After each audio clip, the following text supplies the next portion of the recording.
Hobbyists that are new to keeping corals often pick up torch corals as one of the first corals to keep in their aquarium. They're very attractive with the waving tentacles and they look really cool. They're available in a wide variety of colours.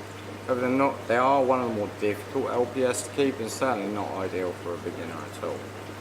First of all, you have to be very careful with flow. You will see some torch corals kept in very high flow, but they tend to either die very quickly in very high flow or they just don't grow. So you get far better results keeping them in very low flow where the heads can fully extend. And on some torches the heads can hit 5 or 6 inches across on a single head from tentacle to tentacle. Give them very low flow and feed them a couple of times a week on frozen mysis or some liquid coral food as well.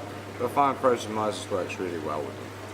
As with all LPS, make sure that you keep your temperature and salinity really very stable with no more than half a degree swing on either of those at any point.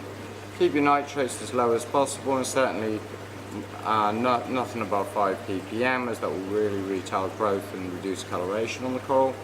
Phosphates need to be kept at 0.1 or below at all times because phosphate can interfere with the calcium on the skeleton, which messes up the ability of the coral to grow and reduces its ability to heal damage as well.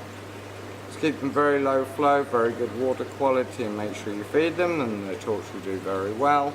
Also watch out for anything that can affect them. Aptasia is quite commonly seen in the skeletons of torch coral and will sting and hurt them.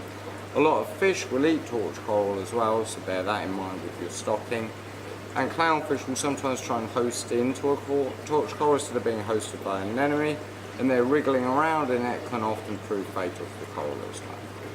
So torches are not an ideal one for the beginner, but with a little bit of skill and practice you can keep them right from the start in the hobby, though in hindsight it's probably better for most hobbyists to wait until they've got a bit more experience with some of the easier LPS before they move on to the filia family.